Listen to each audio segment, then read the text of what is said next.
Morning, team. Morning, How are we all morning. doing? It's another Sunday. Another Sunday. Where are the weeks going? Flying by. They are. 2021 is the year that just keeps on giving. Have we come up live yet? That is a good question. Because it looks like the last post is by Bra Post. My sports bar pros. Here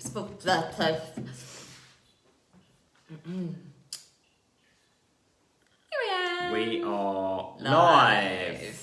Who are we There's on? people on. Hello, morning. How you doing? Yeah. Some people. One comment. One comment. FDS. Victoria.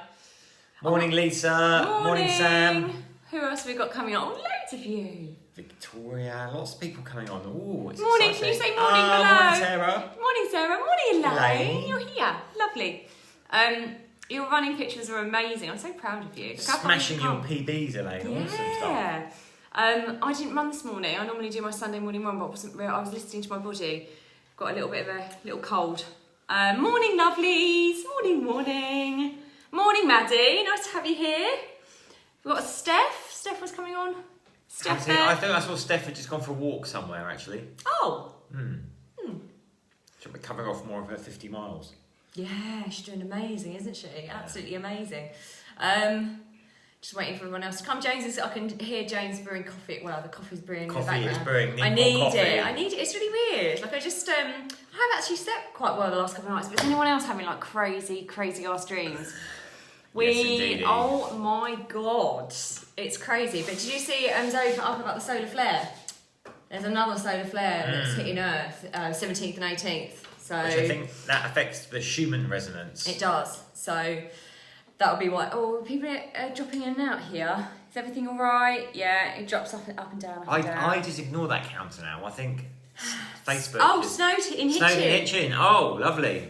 But beautiful sunshine today, gorgeous. We've got it's warming up here again now, isn't I'm it? assuming it hasn't snowed in Kent because I haven't heard from your mum, and she's like the Michael Fish. I know. I call Any her change Mrs. of weather, Fish. and she's like, you I won't believe. I call her Mrs. Fish. Bless her. She's so sweet. But yes, she mental dreams. Yeah, like crazy dreams. Like crazy dreams. And I'm sleeping okay, even though there's crazy dreams, but I'm just waking up feeling absolutely zonked. So I need a bit more coffee this morning to get me going. But yeah, I listened to my body this morning. I normally do my Sunday morning run. I thought, no, I won't. What would I say to a client? So we did say...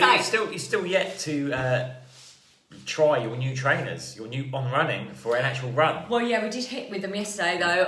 Honestly, I probably will review these trainers, but I haven't run in them yet, like James said. But they are amazing on trainers that we bought. It's the most we've ever spent on. It is the most we've ever spent. Sneakers, But trainers. we spent most of our life in trainers, so Yeah, but they were good when we did a bit of a hit in the gym yesterday. So, right, team. I think questions. What have we got? We have 1, 2, 3, 4, 5 questions so far. We do. If you have any more, just pop them in. Morning, Ali. How you doing? Have you made it back to Switzerland? No, I told you that this morning. Marital deafness. Honestly. I got accused of whooping like a chimp when I saw something exciting on the But internet. you did look like a chimp. And then he made up in his own head that I'd said that I thought it was cute. I was like, I didn't say it was cute. I thought it was weird. Alison, I'm very sorry. James does normally listen to what's going on with our clients. She's made it to I'm in the Amsterdam. Amsterdam airport. Yes, I told you that. Yay. Oh, you're very close now. Yes. Easy from there. Yeah, God, I bet that's been epic. Did you start yesterday?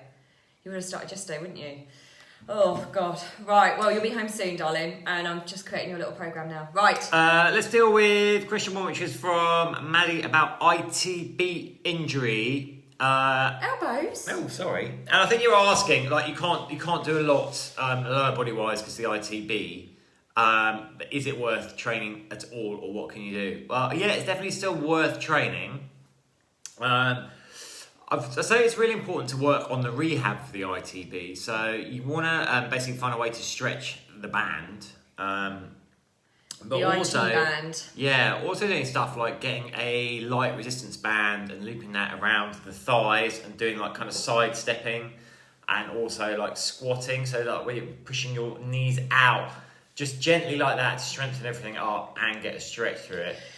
Yeah, so it's What's the an IT band. The itial band, which runs down the outside of the knee. So if we're doing a lot of running in particular, it can get inflamed or just get tight, and it causes like pain on the outside of the knee. Just a quick factoid for you. This is the injury that a lot of women get. Yeah, a lot of women get around. I've done lots of research around this. Lots of women get it around their when they ovulate. Because Is that why I got it? yeah. Apparently, a lot of people, because that's actually when you're more prone to injury. So I know I've done lots of hormone stuff before and lots of menstrual cycle stuff before. But yeah, that's when you're more prone to injury. But your IT band is more prone to getting injured for women at that time than any other time in their cycle. So for IT generally, like those rehabilitation type moves with the bands and stretching. But in terms of exercise, like whatever injury you've got, I would always encourage you to try and find a way to continue exercising around it. Like, for example, I know it's harder now because we're locked down, but like I did my lower back in a couple of years ago now, and I couldn't do anything. But what I could do was sit on the recumbent bike, you know, the bike where you're sat in a chair with your feet up. So I just get on there and pedal and do like intervals on there.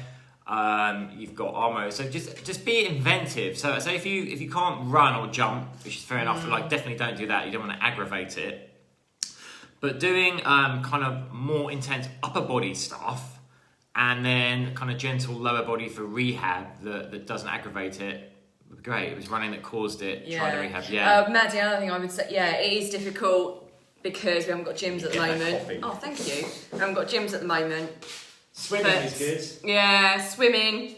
But one of the things that a lot of people used when I'm a spin instructor, so I used to get a lot of people coming to my spin classes that had IT bands injuries, lots of kind of lower body injuries. I know if you kind of stuck inside a spin bike with your feet flat like that, it's a lot easier to make sure that you're pushing in the right way and pushing on your heels. So, but yeah, it's more difficult if you don't have a gym. You can't go and do other bits and pieces like James was saying, the recumbent bike and things. But what I would do is just use bands, do squats, do more dynamic stretches and things to get the mobilisation back in it, so that when you are able to take it to the next level and do a little bit more kind of hit. I would just say, it's really annoying, I'd just say avoid running for a little while anyway, but actually, I don't know whether you do you do any hit at all, Maddie, or is it just running? Oh, hi, Julia. Is it just running that you do, Maddie? Or have you tried doing like some hit stuff? Spin is my go-to at the gym, miss it right now, this has helped. Yeah, spinning, I've had so many people that have been runners and have hurt their Achilles or whatever, and have actually used spinning as almost like a rehab. I'm trying here. Yeah, so Maddie, what I would say is, we've actually just sent an email out about this. If you go into our YouTube channel, the Midlife Mentors YouTube channel, there you'll go to a playlist. If you're on our email list, you should have got an email about this morning. But if you go to the playlist workouts, there's various different hip workouts, various different levels. And actually the resistance stuff will really help you because there's some band stuff in there too. So just work your way through that. Take the low intensity versions for now on the hits just to get your body moving again and used to those kinds of moves. Because if you've just been a runner the whole time, you're not used to those hit moves.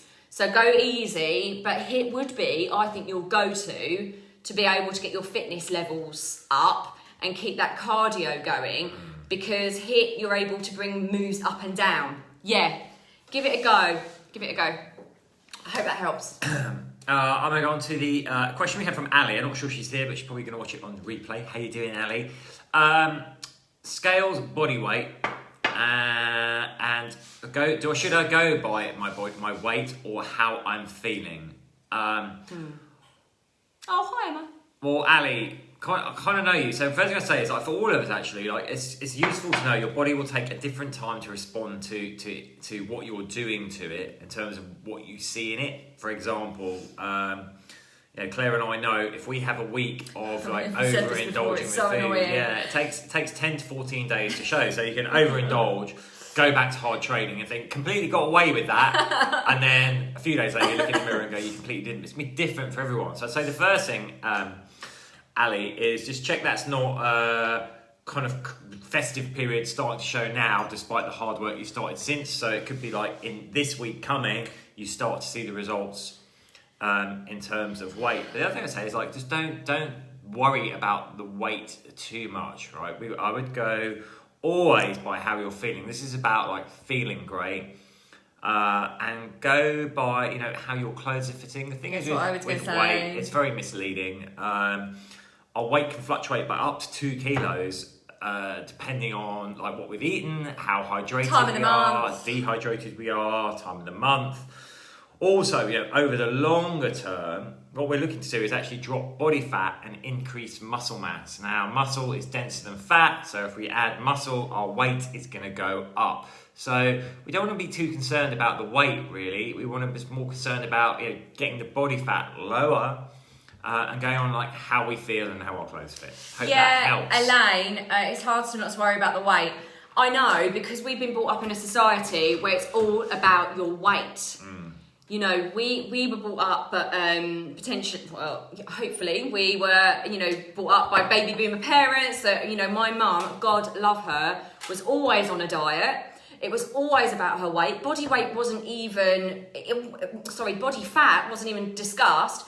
And BMI as well. It was all about your BMI. BMI is completely useless, as is your weight. But it's very, very hard. Society says, we're culturally conditioned to think about our weight all the time. Hi, Claire.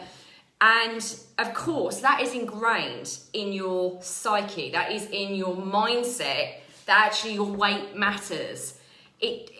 It's a hard, long journey, okay? And this doesn't happen overnight. I did a post on this about my relationship with food the other day.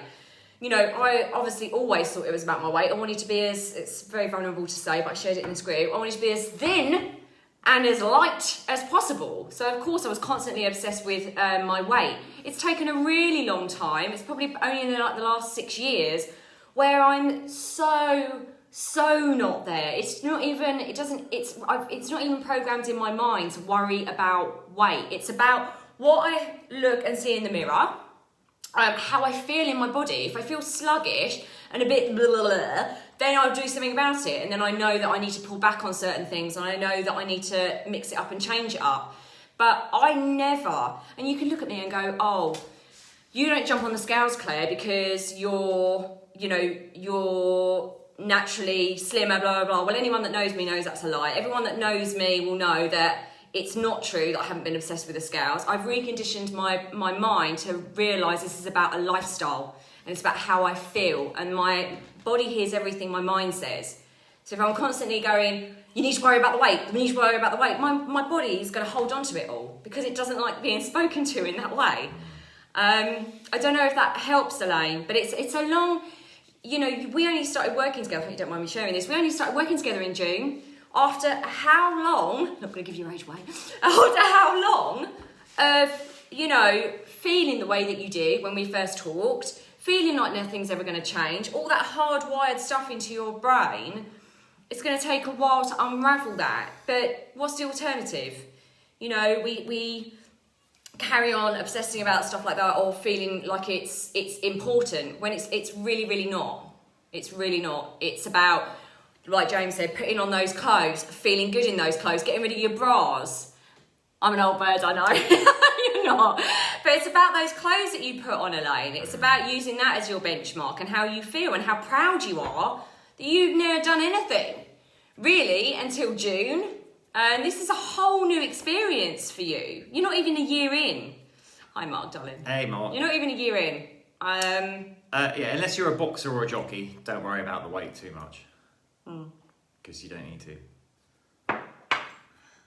Thank you. I need to have a chat with you, help to refocus. I think I'm always here for you, Elaine. Like these little pep talks that, I love to, yeah, maybe the scales, hide the scales somewhere so not to tempted to get on them. Yeah, because it's utter bullshit when you keep getting on, every few days. It's, honestly, I know with clients that are on the 8-week midlife method program, we say like every week, that's fine. That's at the maximum. You know, I would say when you've reached a certain goal like you have, Elaine, and you have, look at how far you've come.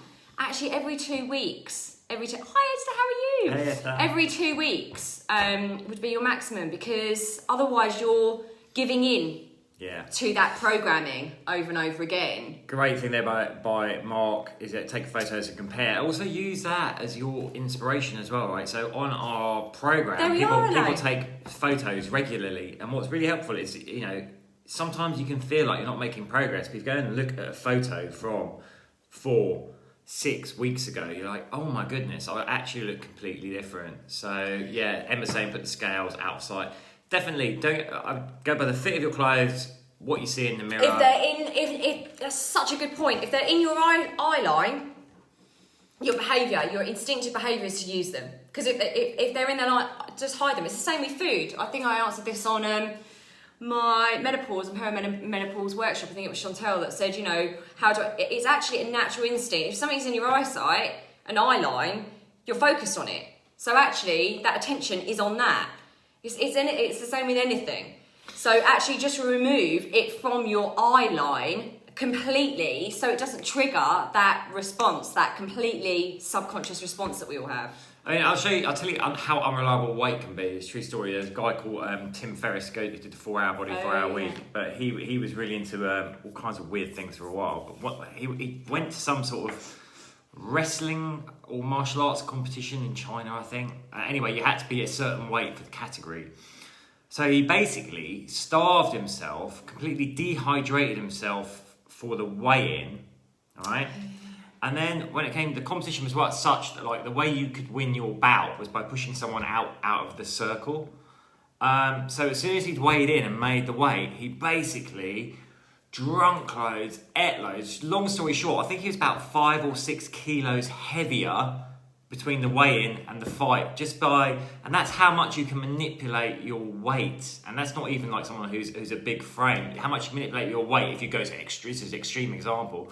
But look, for me, for example, I could easily make myself 2 kilos lighter and 2 kilos heavier just by manipulating my inputs and my outputs in the space of about 48 hours. So let's just not get too hung up on weight. No, and I think this is why we really, just one other thing, this is why we really, really hammer home the whole hormonal stuff that's going on for women as well.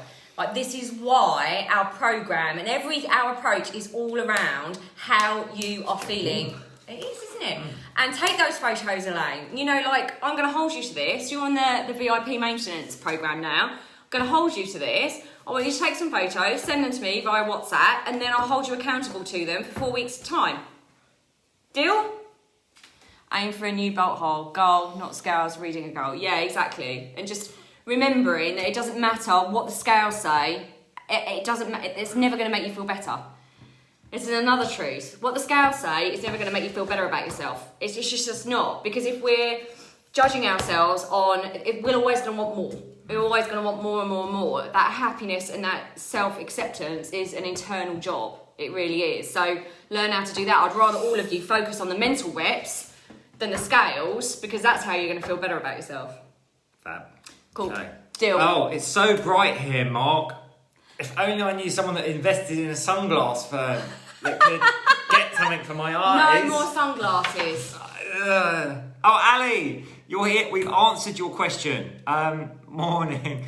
That was the end of your question about weight. So go back a bit afterwards and you'll see the beginning of it. But essentially we're saying, don't worry about the weight. It's about the measurements, and not about the measurements, about the fit of the clothes and how you're feeling. Because your weight is an unreliable measure. It will fluctuate so much anyway. Yeah, but we also said no more sunglasses.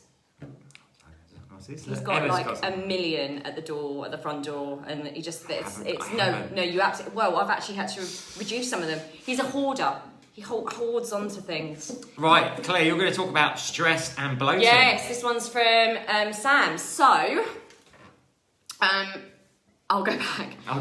So, I've actually had this fairly recently. I'm not actually sure whether I had like a bug or something, so it might not be the old IBS coming back. And I haven't felt particularly stressed, but I know that when I was... What was that? Never have too many sunglasses. Oh, God. So when I go back and look at, what stomach issues, digestion issues I had when I was in my corporate career, for example, and also like personally going through lots of stress, got lots of pairs. When I was going through lots of stress, personally and professionally, and in my corporate career and stuff, it's my IBS. It triggered my IBS. I also think that was because of the way that I treated my food and my diet. I think digestion-wise, again, when you're doing what I used to do, which is, eating lots and then restricting, then eating lots and then restricting, you're not getting the nutrients into your body for starters, but you're just really, really messing with your digestion. I used to take laxatives and things like that, so I really messed with my stomach. However, what we do know is IBS is a real stress response, and the reason for that is because when we're in that fight or flight, we've done a recent podcast about this on stress and what's happening physiologically and hormonally to our body. But basically, when we're in that fight or flight mode and we're there constantly, right? There. Our ancestors were meant to be in it for a short period of time, then come out of it. We're just there, humming at a level of stress and anxiety, as we are now in the Western world, been increased in the last year, crazy times. So what we're doing is we're firing that cortisol constantly, which has all the effects that we talk about in the recent podcast.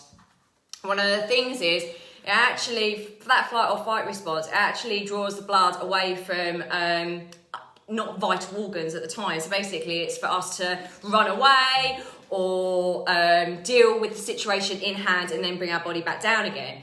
So what it does, it takes things away, the blood flow away from the digestive system, basically, and lots of other things. That's why some people, when they're on high levels of stress, women lose their periods, they get lots and lots of other physiological ill effects, basically, from stress. But one of those things is, when we're in that fight or flight response constantly, it's at IBS, and our digestive system really, really suffers from that stress because our cortisol is raised constantly.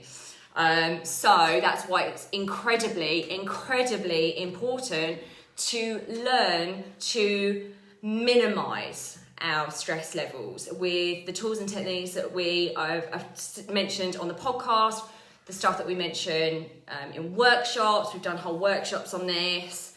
We've done the podcast, so go and have a listen at that. But it's really, really important to mitigate the stress that's in our lives at the moment and do whatever we can, because we think it's just an emotional impact it has.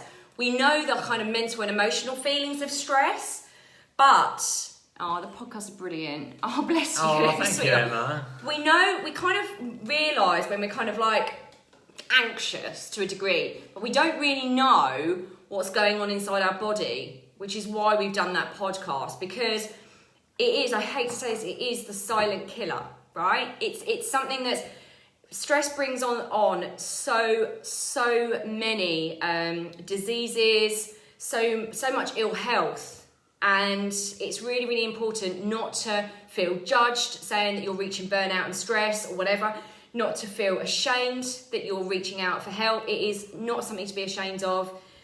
We need to connect with people and reach out for help if we need it when we're feeling that level of stress, because of the physiological impact it's having on our body. So, yes, there we are.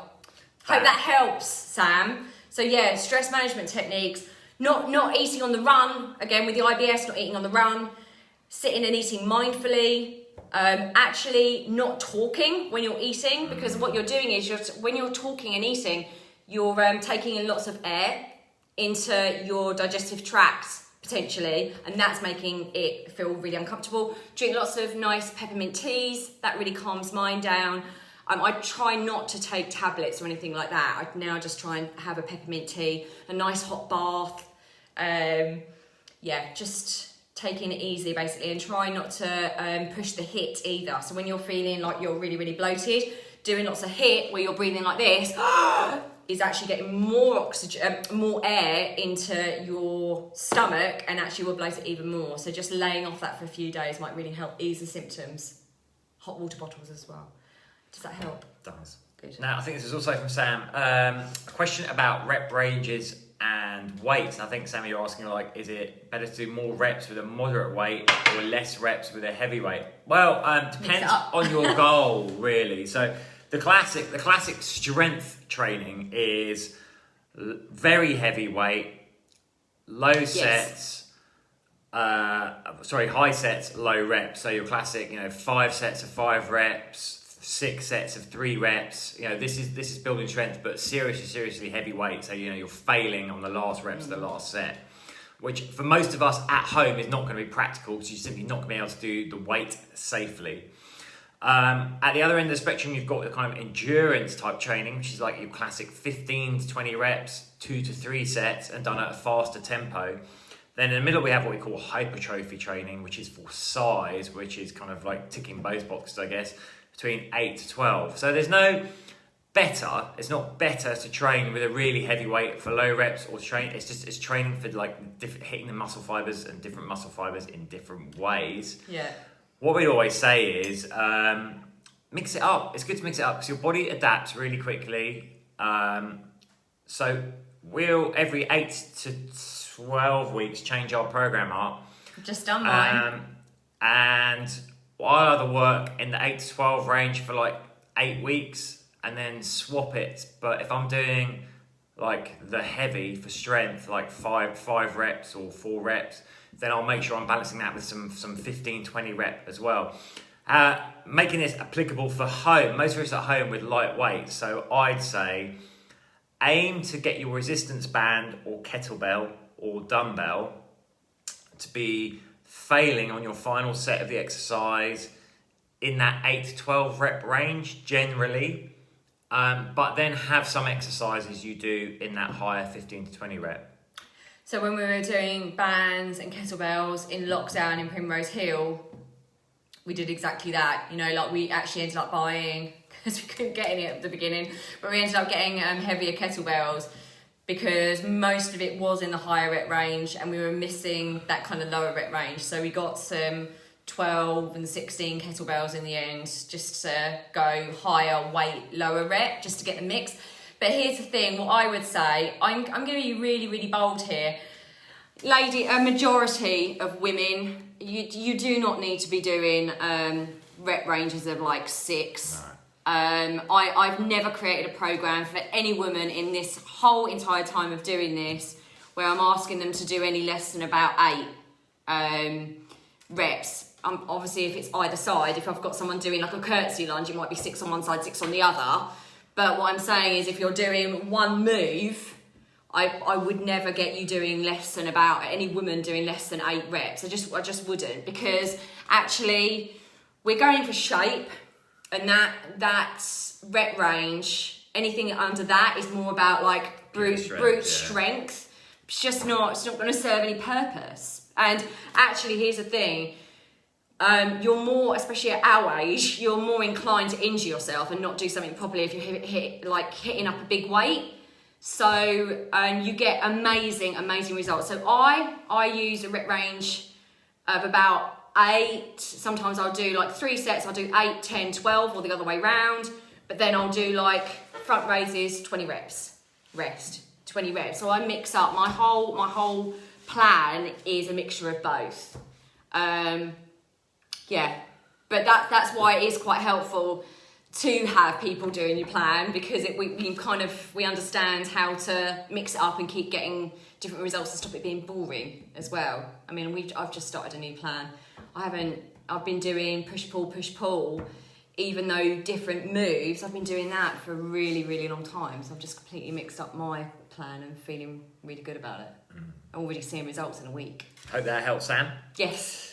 A last question. Oh yeah, so I'm not going to actually say who this is, because it's one of those things again that brings up a little bit of shame and guilt. But this actually isn't an uncommon question or concern in the people that I've coached in the past. Why do I find it really hard to be grateful? Why do I find it difficult to feel the emotions of gratitude? And then, like I said, that brings on a whole heap of judgment, self-judgment, that, you know, you've got loads, we've all got things to be grateful for. And, you know, we bang on about, even us, bang on about, you know, an attitude of gratitude is absolutely just one of the most life-transforming things you can ever do, is do that gratitude work in the morning, in the evening, and throughout the day. But sometimes this resonates with me. This is why I can talk to people about this a lot and shed a bit of different light on it. It's not that you're a bad person. It's not that you're an arsehole because you're not feeling grateful. It's actually because a lot of the time things have happened potentially in your life that have been taken away from you, and that you felt a lot of joy and a sense of joy around them, but you're actually scared to be grateful in the sense that you were, because if you're grateful and feeling joy, there's a fear that will be taken away from you, so your subconscious mind doesn't even allow you to acknowledge the things that you are grateful for, because it's just in a fear place, an anxiety place, that it might be taken away.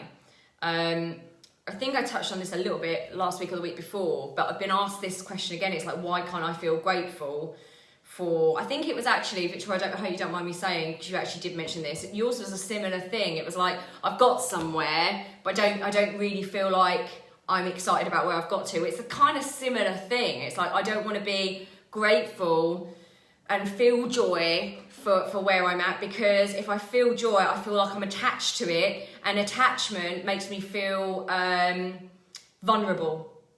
So when I'm feeling vulnerable, I'm scared that it's going to get taken away, because past experiences might have, that might have happened. But what I want to say is, you need to soothe your subconscious mind. We need to realise and say to our subconscious mind, that was then, that is not now. That is not a helpful response to have where I am right now.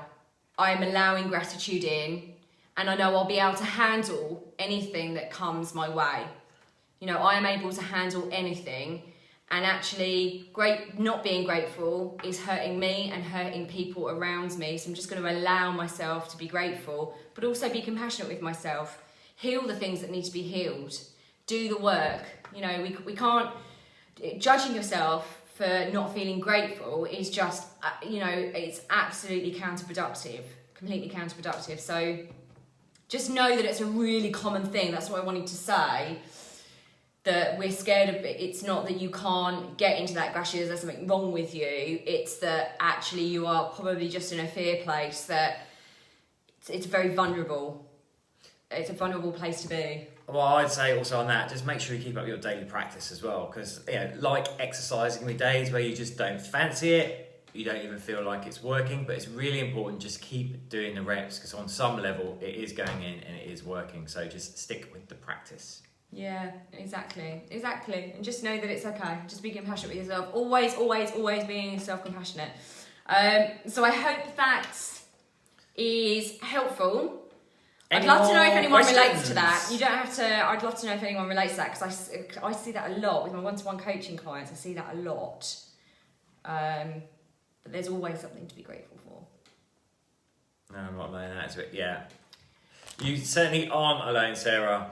It's something that all of us deal with on an ongoing basis. Well, so because our subconscious mind wants us to be safe. Our heart and our soul wants us to be safe. So, as we travel through life, there are certain things that when we've loved having them in our life, it could be people, places, whatever. When those things are taken away, there's like a barrier that goes up, and we just want to protect ourselves from feeling, But that's what that is. It's not that you're not capable of gratitude. It's not that you're, not a good person. There's no shame around that. It's actually just that you're probably a bit wounded from some of the stuff that's happened. And you're just scared that if you start feeling real feelings of gratitude and love and joy, that it's gonna be taken away. But I always say this: you can't exclusively numb feelings, right? So when we numb out the joy, when we numb out, try and numb out pain, we numb out joy as well. So when we try and protect ourselves in certain areas, we're actually not allowed. The most important thing we can ever do in this world, in this soul, is to learn how and remember how to feel and not numb out feelings, because it takes away the whole purpose of us being here. I was reading about it in our favourite Brené Brown too. Yeah. So it's a similar thing, It's like, I think she says that when you're worried about something being taken away from you, I think she uses the analogy of she was going on Oprah or something, and she was going there and she was like, what if it goes wrong, blah, blah, blah, blah, and she was really attached to it. So her way is actually just realising that it's a fear of something being taken away. So it's hard to feel good about things in our lives and feel joy when you see others around you. And of course, like, we're empathetic beings and we're not immune to suffering or the pain of others. But I think, we shouldn't let that numb our own experience. It's a question of like still allowing our own experience, while allowing ourselves to have the be empathetic to what other people are going through and perhaps seeing, in what ways we can help. But definitely let's not numb our own experience, or you're just kind of leveling down, if that makes sense. You're leveling consciousness down. You're not raising the vibration. Stand as a light and a beacon for others to raise up to, I would say. Well, there's a difference, Emma, between being grateful and showy. There's a difference between being grateful and arrogant. There's a difference. Gratitude is a love. It's a love for the world. It's a love for yourself. It's love for your own life experience. And when we close down the love that we have and the gratitude we feel for our own experience, we are basically bringing the vibration of consciousness down, if that makes sense, by actually just going, oh my God, like I've attracted this. I deserve this and I'm worthy of this. This is about being enough and feeling enough. I am worthy and I'm enough. I'm deserving of this. I have created this. That's the thing, like a lot of the time we think that these events just happen just randomly. I don't believe that. I think, our vibration attracts our experiences. So if you have done that, then this is a beautiful thing to show other people what their potential is. So dumbing down, not shining your light, not feeling grateful is actually the worst thing we can do, because the world needs more people that are in joy and just being in that space, even if you're not like going out there, you don't need to share it, but just being in that space. We are energetic beings and people will feed off that energy and feel that energy, and the world needs more of that right now. I don't know whether that makes sense. Yes, but not to feel guilt. Yeah. Exactly. Yeah, not to feel guilt. There's enough guilt and shame and all those negative emotions in the world. Just showing other people what's possible and what the potential that they have is, I think, the truest thing we can do, the most amazing thing that we can do right now. Oh, I'm glad, Emma. I'm glad. You're all beautiful. You're a beautiful soul. I'm very blessed to have you and Mark in our worlds. And I think, just delight in everything that you have. And those people, I think a lot of the time we worry about what people might think and blah, blah, blah, blah. And you know what? Your vibe attracts your tribe. If those people don't acknowledge your worthiness or enoughness for those things, and they're not the right people in your life.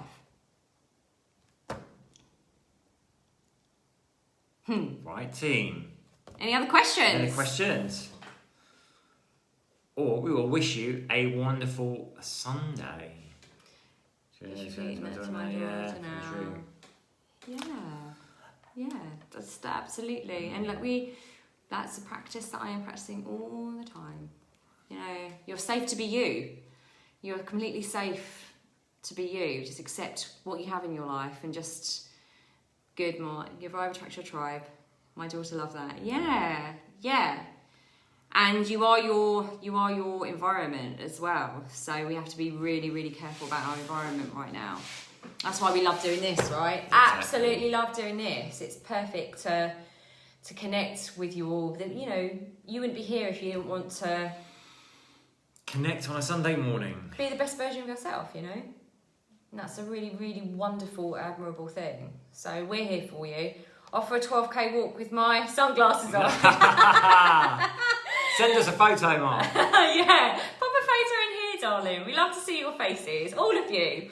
We love to see what you're up to, because it makes us feel part of something. We keep getting loads of memories of all our retreats coming up. Oh, I know. Thanks, be off for a run in the sun now. Oh, it's all sunny in the UK, yay. isn't it? All of you get outside while the weather's nice. Get that vitamin D topped up. Get some fresh air.